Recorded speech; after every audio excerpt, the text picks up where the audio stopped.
welcome to Hot versus Hype. We've put this series together to have a look at what's happening right now in the tech industry and ascertain whether or not it is indeed hype or if it's a hot tech we can actually use. My name's Olivia. I'm a data specialist and I've been working in the tech industry for the past 20-something years.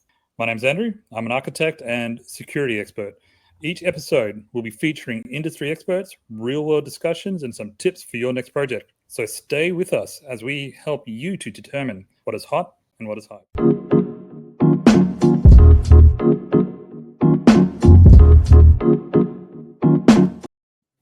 Hi, I'm Olivia, and this is Andrew. On today's episode of Hot versus Hype, we're covering the all-buzzing topic of AI agents. But let's be honest, is it really something that's a super-powered Siri, or is it really going to take over our jobs and start doing things for us in an intelligent way? Let's get into it. Yeah, look, I'm going to come right out and say it. I think there's absolutely real potential here, but we need to recognize that we're still in the early stages of it all.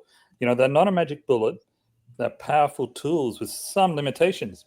I think the hype is absolutely warranted in terms of the underlying innovation, but we need to be cautious about what we're doing here. And Okay. Sorry, go. That makes sense. It's set to revolutionize many industries and automate a lot of complex things. What do you think is driving the hype around it? I mean, you say there's potential, but what makes it warranted? Yeah, look, the potential comes in applying these advancements in AI and machine learning. You know, there's been massive step forwards in contextual understanding. You know, one of the main drivers is a leap in NLP, natural language processing, and the machine learning that underlies that. You know, these modern AI agents, they can understand and generate more contextually relevant responses in a way that, you know, the older systems couldn't. You know, 8 years ago, I was doing chatbots, and they were pretty lackluster. But now, that's a good point, though. Like, what's the difference between a chatbot and an AI agent? I mean, they're wildly different things, and I cut you off, so do continue down that path. That's all right. Look, a chatbot misses out on autonomy and decision-making, right? Earlier digital assistants are different. You know, today's agents are all about autonomous decisions, right? They're not following pre-programmed commands at all. They're learning from interactions, adjusting their behavior, and then can potentially transform entire workflows. You know, and that's where the integration and automation part comes into it. And I think these agents have a lot of, you know, cross-platform integration capability. You know, there's a wide variety of applications out there that we're seeing already. Customer service, data analysis, you know, even creative fields, helping you generate new content. You know, this integration into everyday tools is, you know, part of that hype. I think part of that is warranted from, you know, it's actually more of a platform. AI is a platform across your organization to be viewed that way rather than just a point solution that does one little piece of the puzzle. You know, it's something that the larger tech companies are starting to roll out really good frameworks around to be able to build out more of a platform and less of a chatbot singular agent. Totally. So hearing a lot about that potential of the agents, what are some real world challenges and limitations that you think we need to consider? And, you know, we'll probably talk through some specific use cases, but, you know, for example, identity, access management, and inside the enterprise, ways to be able to set up architectures to leverage what already is in play. Yeah, totally. Look, security and ethical concerns around access to the data is 100% warranted, and certainly on the lips of everybody that I'm speaking to today. RBAC and how to enforce role-based access controls is definitely something I'm looking at. Not only is the agent authorized to access the data it's looking at, but also making sure that the user of the agent is authorized to use that agent and then view the data that the agent's going to return. You know, and how do you respond to that in real time? Governance. Yeah, totally. Governance is something that you should never miss out on. Other real world challenges, and, you know, it's in every AI machine learning project, data quality and bias. You know, agents are only as good as the data they've been trained on. You know, garbage in, garbage out is a big term that everybody knows from, you know, the early days of technology, but it still applies today. Absolutely. You know, if your training data is bad, you're going to have skewed outcomes. Absolutely. There's a lot of good memes going around at the moment of the AI, the CEO, wanted, and the AI data they gave me to make it.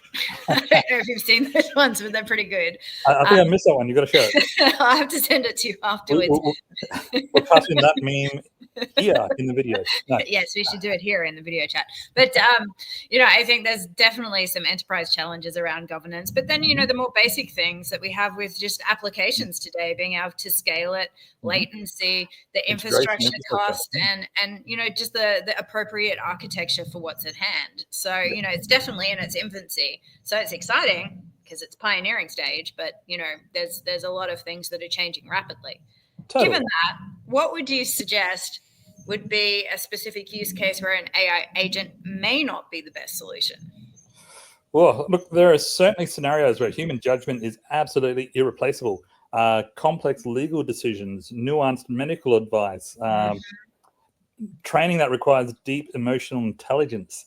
Those sorts of things where there's a certain human aspect to it, you can't really help. But, where it's rules-based and routine, agents are excellent.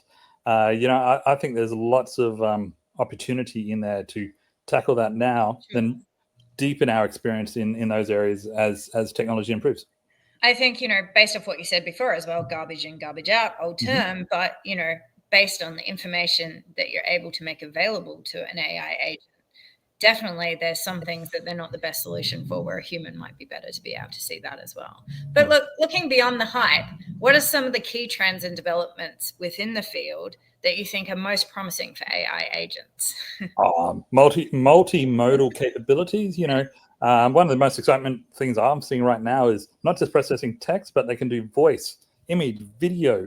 I'm seeing some great combinations of all of that into CRMs and customer engagement. So that's very exciting in that sort of space. Self-supervised and reinforcement learning as well, I think, is a tech that's going to come in hard. Self-supervised learning, they're enabling agents to continuously improve without needing massive amounts of labeled data, which is always tricky. And I'm hoping that can become or deliver more adaptive and resilient systems. Personalization, I think. Sorry, moving on a little bit. I think personalization, where I have my own Andrew agent, and it's going to talk to the IRS tax agent, and they're going to do my taxes for me every year. Oh my God, that's book all my appointments. But beyond that, I think you've touched on something interesting there, which is from a personalization point of view. Going back to AI as a platform, I think there's a lot of opportunity that's happening right now, given the progression with some of the technology platforms to start to put put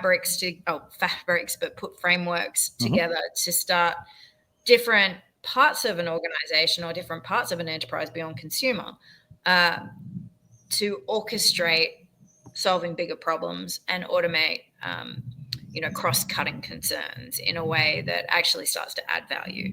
So, having one specific thing functioning perfectly in one little part of the ecosystem, we'll start moving away from that and moving into more progressive leaps towards a more holistic approach to having impact from AI agents per se. Totally. Look, my tip for your organization, start small. Pilot something. You can understand the capabilities and limitations of the agent that you're looking at. Invest in training for your team.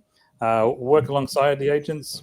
As roles evolve and the hybrid approach improves, you get more efficient, and this will become more efficient or central. Sorry, and then make sure you focus on the ethics and governance. Sorry. And the data. Of course, absolutely. 80% in the room. 80% of any machine learning AI project is going to be your data. Get that right.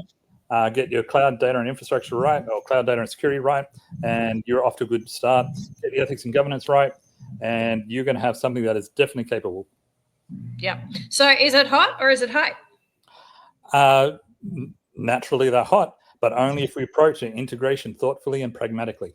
Oh, I tend to agree with that. I don't think I can top that sentence. So, what he said. And now you've heard it for this episode of Hot versus Hype. Get out there, get building, see if you agree with us. Next time.